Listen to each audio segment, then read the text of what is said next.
विद्या भारती विद्यालय आदर्श शिक्षण समिति बाड़मेर ई शिक्षण कार्य में भैया बहनों का हार्दिक स्वागत एवं अभिनंदन।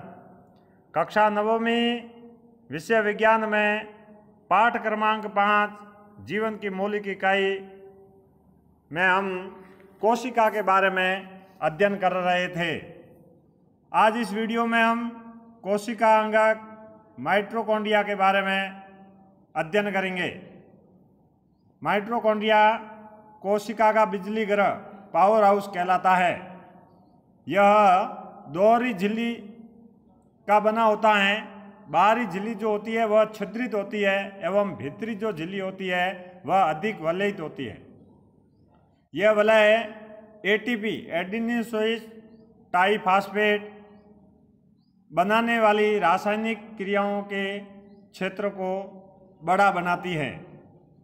भीतरी जो झिल्ली होती है वह जो एटीपी बनाने वाली रासायनिक क्रियाएं उनके क्षेत्र को बढ़ा देती है। जीवन के लिए आवश्यक विभिन्न रासायनिक क्रियाओं को करने के लिए माइटोकॉन्ड्रिया एटीपी के रूप में ऊर्जा प्रदान करते हैं। माइटोकॉन्ड्रिया का काम है ऊर्जा उत्पन्न करना, इसलिए इसको कोशिका का बिजली ग्रह कहते हैं और ये ऊर्जा एटीपी के रूप में संचित करता है। एटीपी कोशिका की ऊर्जा है। शरीर नए रासायनिक यौगिक को बनाने तथा यांत्रिक ऊर्जा के लिए एटीपी में संचित ऊर्जा का उपयोग करता है।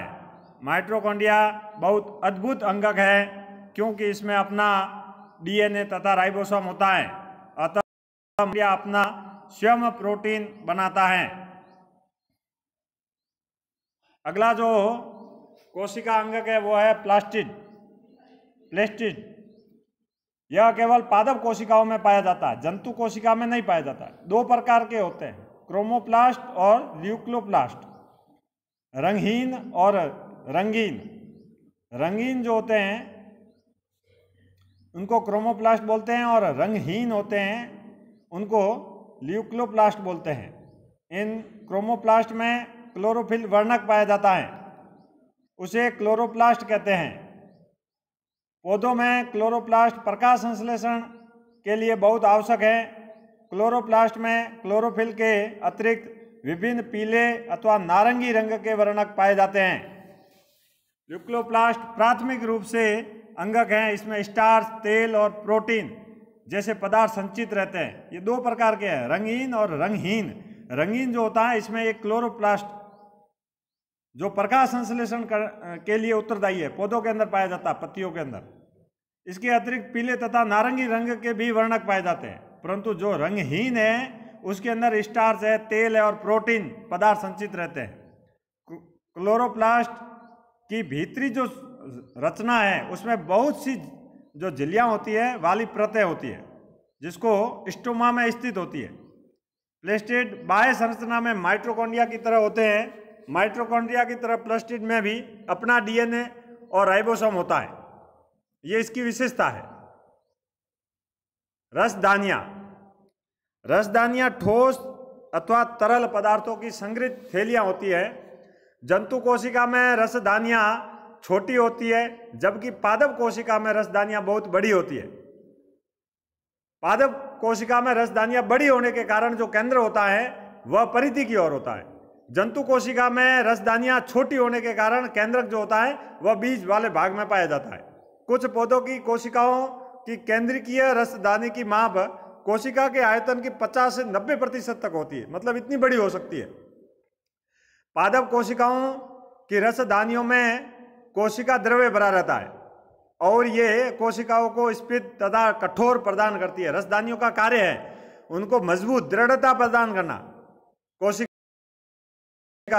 आवश्यक पदार्थ रसदानियों में स्थित होते हैं। ये एमिनो अम्ल, शर्करा, विभिन्न कार्बनिक अम्ल जैसे कुछ प्रोटीन है वो भी इसके अंदर पाए जाते हैं। एक कोशिकीय जो जीव है जैसे अमीबा की रसदानियों में उनके द्वारा उपभोग में लिए गए खाद्य पदार्थ होते हैं। एक कोशिकीय जीवों में विशिष्ट रसदानियां अतिरिक्त जल तथा कुछ अपशिष्ट पदार्थों को शरीर से बाहर निकालने में महत्वपूर्ण भूमिका निभाती है। ये सभी इसके कार्य दे रखे हैं। प्रत्येक कोशिका की अपनी एक संरचना होती है जिसके द्वारा वह विशिष्ट कार्य जैसे श्वसन है, पोषण है, अपशिष्ट पदार्थों का उत्सर्जन है, नई प्रोटीन बनाने में सहायता करना, ऐसा उनकी झिल्ली तथा अंगों की विशिष्ट संरचना के कारण संभव हो पाता है। जैसे शरीर में बहुत सारे तंत्र हैं, पाचन तंत्र है, श्वसन तंत्र है, रक्त परिसंचरण तंत्र है, उन तंत्र के अंदर जो अंग पाए जाते हैं, अंग के अंदर उत्तक पाए जाते हैं, उत्तक है जो कोशिका के मिलकर बने होते हैं, तो उन सभी कोशिकाओं का विशिष्ट संरचना होती है, इसलिए उनका विशिष्ट कार्य होता है। अतः कोशिका सजीवों की एक मूलभूत एवं संरचनात्मक इकाई है, यह जीवन की मूलभूत क्रियात्मक इकाई भी है। कोशिकाओं का विभाजन जीवधारियों में वृद्धि हेतु नई कोशिकाएं बनती है, जिससे पुरानी मृत एवं क्षतिग्रस्त कोशिकाओं का प्रतिस्थापन तथा प्रजनन हेतु युग्मक बनते हैं। नई कोशिकाओं के बनने की प्रक्रिया को कोशिका विभाजन कहते हैं। कोशिकाओं से नई कोशिकाएं बनती रहती है, उनको बोलते हैं कोशिकाओं का विभाजन। समसूत्री विभाजन और अर्धसूत्री विभाजन नामक दो मुख्य प्रकार के कोशिका विभाजन की प्रक्रिया शरीर के अंदर चलती है। कोशिका विभाजन दो प्रकार का होता है, समसूत्री विभाजन और अर्धसूत्री विभाजन। कोशिका विभाजन की प्रक्रिया जिससे अधिकतर कोशिका वृद्धि हेतु विभाजित होती है उसे सूत्री विभाजन कहते हैं। यानी एक मात्र कोशिका से दो संतति कोशिकाओं का निर्माण होना वह समसूत्री विभाजन कहलाता है। जैसे चित्र के अंदर दिखाई दे रहा है, ये ऊपर की तरफ जो है ये मात्र कोशिकाएं हैं। इस मात्र कोशिकाओं का विभाजन होकर दो संतति कोशिकाएं यानी पैतृक कोशिका से दो पुत्री कोशिकाओं का निर्माण होना समसूत्री विभाजन कहलाता है। इस प्रक्रिया में केवल कोशिका जिसे प्रत्येक कोशिका जिसे मात्र कोशिका भी कहते हैं विभाजित होकर दो समरूप संतति कोशिकाओं का निर्माण करती है। संतति कोशिकाओं में गुणसूत्रों की संख्या मात्र कोशिकाओं के समान रहती है। गुणसूत्र जो कोशिकाओं के अंदर है वो मात्र कोशिका में जितने गुणसूत्र थे इतने पुत्री कोशिकाओं में भी गुणसूत्र पाए जाएंगे। किसमें? समसूत्री विभाजन में। यह जीवों में वृद्धि एवं उत्तकों के मरम्मत में सहायता करती है। जंतुओं और पौधों के प्रजनन अंगों अथवा उत्तकों की विशेष कोशिकाएं विभाजित होकर युग्मक बनाती है, जो निषेचन के पश्चात संतति निर्माण करती हैं। यह एक अलग प्रकार का विभाजन है जिसे अर्धसूत्र कहते हैं। ये जो अर्धसूत्री विभाजन है इसमें क्या होता है, मात्र कोशिका होती है, उसमें दो पुत्री कोशिकाओं का निर्माण हुआ जिसको अर्धसूत्री विभाजन फर्स्ट बोलते हैं। फिर उन दो पुत्री कोशिकाओं से वापस दो पुत्री कोशिकाओं का निर्माण हुआ, यानी कुल 4 संतति कोशिकाओं का निर्माण हुआ। इसको अर्धसूत्री विभाजन सेकंड कहते हैं। जब कोशिका अर्धसूत्रण द्वारा विभाजित होती है तो इससे 2 की जगह 4 नई कोशिकाएं बनती है। नई कोशिकाओं में मात्र कोशिकाओं की तुलना में गुणसूत्रों की संख्या क्या रहती है? आदि। इसलिए इसको अर्धसूत्री विभाजन या अर्धसूत्रण विभाजन भी कहते हैं। समसूत्री विभाजन में मात्र कोशिका और संतति कोशिकाओं में गुणसूत्र की संख्या समान रहती है, जबकि अर्धसूत्री विभाजन के अंदर मात्र कोशिका एवं संतति कोशिकाओं में गुणसूत्र की संख्या आती रहती है, इसलिए इसको अर्धसूत्री विभाजन कहते हैं। ये कोशिका विभाजन के 2 प्रकार हैं। 3 अभ्यास प्रश्न है जो अपनी अभ्यास पुस्तिका में करने हैं। क्या आप 2 ऐसे अंगों के नाम बता सकते हैं जिनमें अपना आनुवांशिक पदार्थ होता है? यानी 2 ऐसे अंगों का नाम बताना है जिनमें अपना खुद का आनुवांशिक पदार्थ होता है, डीएनए और राइबोसोम खुद का होता है। ऐसे अंगों का नाम बताना है, वो अभी इसी वीडियो के अंदर अपन ने पढ़ा है।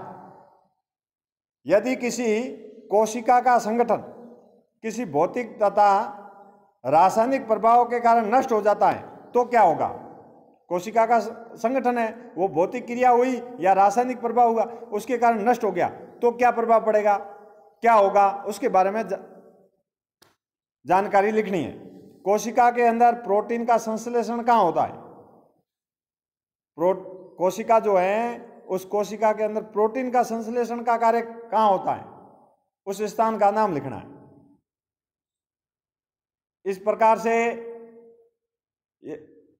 अपना जो 5वां पाठ था जीवन की मौलिक इकाई, ये पाठ पूर्ण हो चुका है। इसके अलावा पुस्तक के पीछे पाठ के पीछे की तरफ जितने भी प्रश्न दे रखे हैं उनको भी अपनी अभ्यास पुस्तिका में करने हैं।